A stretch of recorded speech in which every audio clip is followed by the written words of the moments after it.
Senior national correspondent Steve Osunsami and Marcus Moore, both live in Tulsa as the community there marks this centennial of the Tulsa massacre. Marcus, I know events there have been going on all weekend. What stood out to you so far?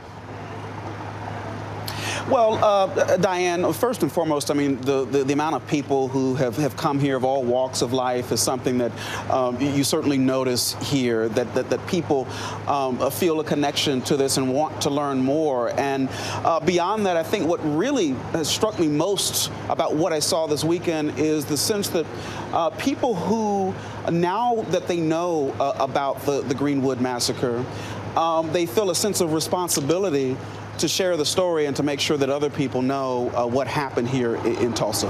And Steve, I know you've been covering this for months now. You even helped put together a documentary on this.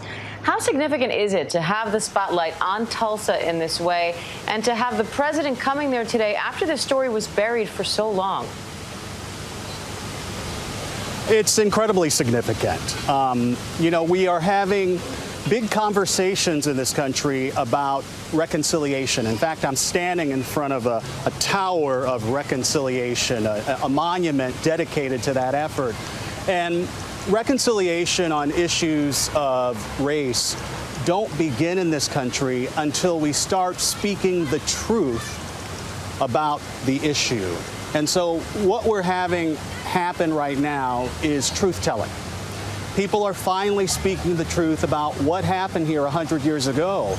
It was lost in aging memories, and for very different reasons. And so to have the President of the United States essentially lending his megaphone, his microphone, to people who are telling the truth here, it's incredibly significant. You know, I want people hearing this to understand this isn't just a history lesson. This isn't something that just happened so long ago that has gone away. The families are still dealing with this. As we are talking right now, this city is preparing to dig, to search for more bodies, people who were never found, who never had funerals, who were killed in this massacre, who walked away from their families and never returned. There are still families looking to be reunited with their loved ones. That is still present. It's a murder investigation. It's a murder mystery. And as you said, no one was held accountable for all of this. So to have the president here, to have the focus and the attention on this story is hugely significant because this story is finally being told, and that's important for Black Americans and for all Americans to move past this. And Marcus, what have you heard from members of the community there, including from survivors and survivors' descendants? Well, one of the things, including what Steve was just talking about, the fact that this is something that people have wanted acknowledged and how important that is, that's one of the things that we have heard from people, that they want the acknowledgement, as well as reparations, because we talk about the lives that were lost over those 2 days in 1921, and the fact that no one, as you said, has been brought to justice. There's been no accountability for what happened. And earlier this week, I met with Annalisa Brunner, whose great-grandmother, Mary E. Jones Parrish, owned a typing company in Greenwood, and she ran for her life during the massacre and wrote about it. And her great-granddaughter is republishing that book that her great-grandmother wrote. But I asked her about the fact that no one has been brought to justice, and I want you to listen to what she said in response to that question. It's a terrible legacy, and I think that Tulsa has an opportunity to be the crucible for the reckoning, for full acknowledgement, and for the naming of those that can probably be discovered to have participated in this. Because without truth, as we know from the South Africa case, there is no reconciliation. There's no possibility or space for reconciliation. And Diane, we know that in the aftermath of that massacre, the impact has been felt for generations since. And Steve, where does the investigation into this massacre stand? Well, there isn't really much of one in terms of the investigation, the murder investigation, because most of the nameless, faceless racists who were responsible for the execution of this neighborhood, for the killing of up to 300 people, for the loss of property in the neighborhood of $200 to $300 million. Most of the people responsible for that are no longer alive. And in fact, there was no one who was charged. The only people who were charged for any crimes were some of the black residents of Greenwood who were wrongly charged with starting a riot. Those charges were later dropped after they died. That's sort of the status of this investigation. There are a lot of black Americans here, and including the families of survivors, who would like someone to be charged with murder. But just recently, they heard a legal opinion from a former judge who told them that, you can't really charge the city or the county with murder. The only people who you can charge with murder are long gone.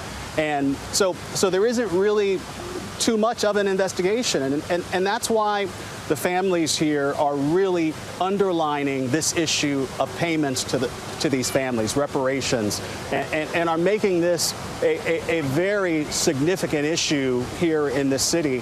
It's a very divisive issue, but it's one that the families say needs to be addressed, and they'd like the president to address it as well, to address the issue of reparations, to actually pay these families for the property that they lost, that the insurance companies never covered, to pay them for their losses and for their pain and suffering over all these years.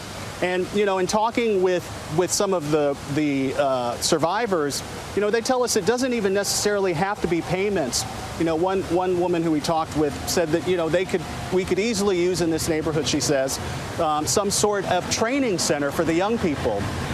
Behind me, across on the other side of this highway, is a new history center that they're building to honor the victims and the survivors and the families. And that center is going to open sometime later this year.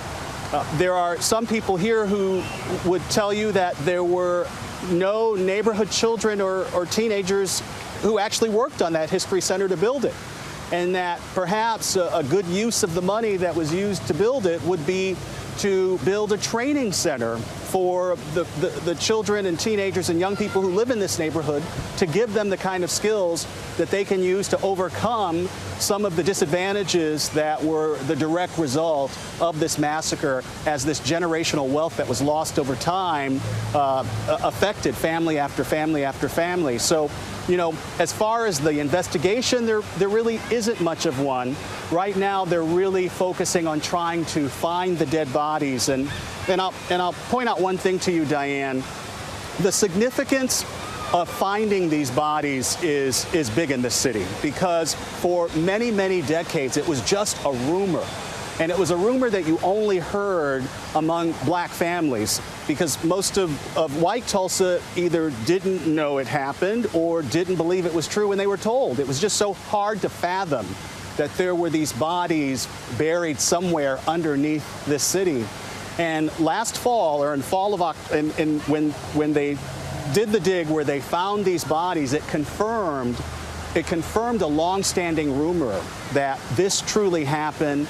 It requires putting a name to it, talking about it, and facing the truth about what happened. And that, I think, is as best in terms of investigation, the murder investigation, that some of these families can hope to get at this point. Diane. All right, Steve Osensami and Marcus Moore, thank you both.